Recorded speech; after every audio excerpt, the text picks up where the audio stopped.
Ladies and gentlemen, we have a statement to release as the leadership of Azimio la Umoja One Kenya movement, following the filing of the presidential election petition at the Supreme Court of Kenya today, August 22nd, 2022.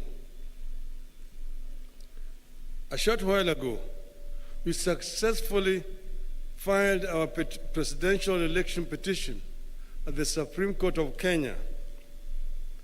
The action we have taken is perfectly in line with the stipulations of our Constitution on resolving electoral disputes.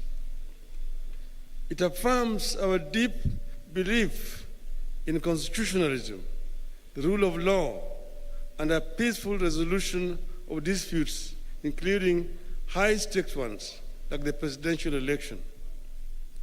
You have been shocked that as we prepare to go to court, others tried to stop us. Kenyans and all those who followed our campaign will recall that fighting and ending corruption in Kenya was a core agenda throughout our campaign as Azimio la Umoja One Kenya coalition party. The presidential election results announced last week represent that continuing struggle, pitting the forces for democracy and good governance against the corruption cartels that are so determined that they will stop at nothing to take control of the government in this country.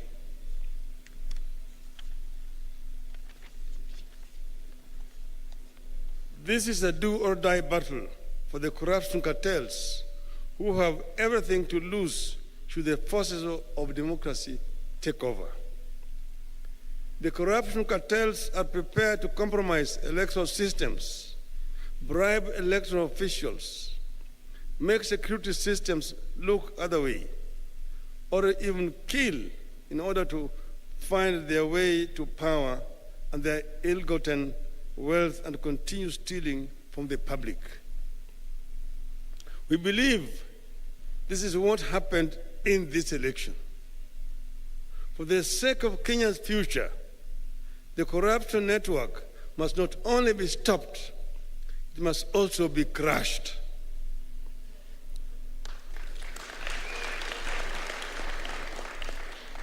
This attempted takeover of the country in this election has not been an isolated phenomenon. It has been in the works every election cycle. The corruption cartel has been intruding into our elections by not only financing specific candidates, but also by threatening or assassinating candidates and election officials. The corruption cartels have steadily been moving into manipulating electoral demands and suppressing the participation of voters who support rival political formations. Their activities that make it clear voters and votes do not matter have progressively reduced voter turnout in Kenya. At times, the cartels have triggered intense conflict between security forces and themselves as they strive to compromise elections. Slowly but steadily, these forces are killing our hard-won democracy and are trying to return Kenya into a one-party state in their own interests. You have seen the speed with which they have moved to buy elected leaders just within 1 week. After being denied the numbers at lower levels elections, like members of the National Assembly, members of the county assemblies, and governors, these corruption cartels are working and buying leaders who have been elected on other parties' tickets to kill our democracy and also make the work of containing corruption at lower levels equally less effective. All these efforts have important political costs for our country, and they should not be underestimated. The corruption cartels know there are multiple benefits for them if they take over. Their members dealing in illegal drugs will thrive through greater ease in the transportation and distribution of drugs throughout the country. They will access intelligence information for more corruption. They will gain protection from the police for their leaders and their illegal activities. They will institute weaker or no restrictions at all for the money laundering, and they will ensure nobody else but them thrive. This potential array of favors for the cartels makes the capturing of government a profitable do-or-die venture for them. But it marks the beginning of the end of Kenya as we know it today. No nation, once captured by cartels, whether they be corruption cartels, drug cartels, gun-running cartels, or terror cartels, ever thrived or realized its full potential. The 2022 presidential election represents the most daring move by that cartel to overturn the wishes of the electorate. We refuse to allow Kenya to go that direction. It must not happen, and it will not happen.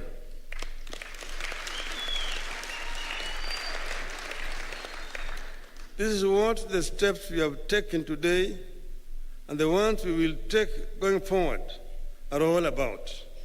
To stop the corruption cartels from getting to the heart of our nation and government, the presidency, and to stop the corruption cartels from jeopardizing electoral health and democracy in our country. Otherwise, we'll have no country. Our supporters deserve the support of all our citizens and all the citizens and leaders of the world who believe in democracy, constitutionalism, and the rule of law. This is the time to walk the talk.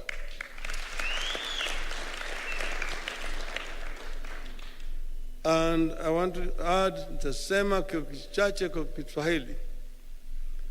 Leo tumefikisha kesi yetu mbele ya mahakama kuu taifa letu juu ya yale janga ambayo imefanyika katika uchaguzi ambayo tumefanya wiki mbili iliyopita. Tuna hakika ya kwamba tuko na ushahidi wa kutosha ya kuonyesha kwamba sisi ndio tulishinda uchaguzi huu.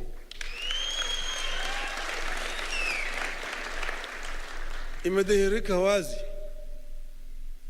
baada ya sisi kufanya uchunguzi na wale wengine ambaye walishiriki katika hiyo ulaghai kujitokeza kama Wakenya kusema maovu imefanyika hapa, sisi wenyewe tuliitwa, tulipwa pesa, lakini tuko tayari kutoa ushahidi, na shahidi yuko hapa. Yale ambayo imedhihirika siku hizi chache ambayo imepita ni kitu ambaye inaweza kuandikwa katika historia ya siku zijazo. Hatukuwa hata na uchaguzi ambayo mtu anaweza kufurahia. Wale walanguzi, wawezi walikuwa wamo ndani ya kule ukumbi kule Bomas of Kenya. Hapo walikuwa wanabadilisha matokeo kutoka eneo moja na eneo lingine hapo na wanaingiza huko. Ukiona yale maovu walifanya siku hizo unaweza kushangaa. Na vile vile wakuu wa tume ya uchaguzi ukaongoza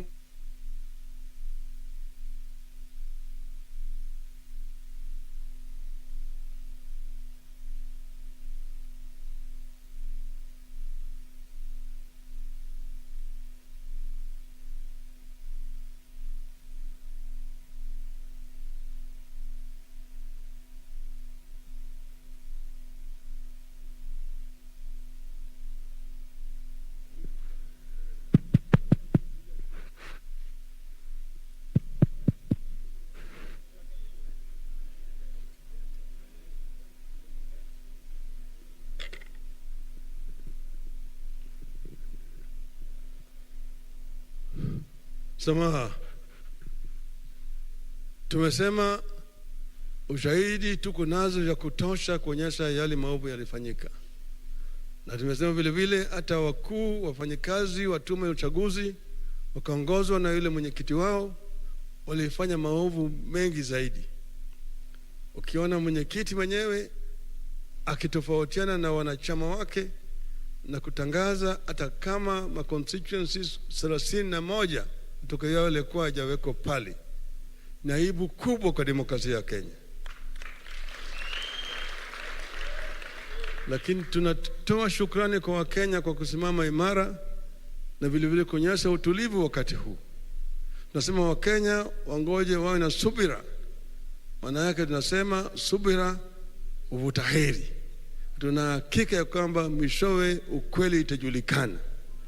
Na hiyo ukweli itapata sisi huru. Kwa hivyo sisi tunasema asanteni sana Wakenya wote pale kila mahali mko, hata marafiki wetu kutoka ng'ambo ambayo wako hapa. Tungependa kuwasihi wawe na subira, wasijiingize katika mambo ya siasa ya kindani ya Kenya. Wache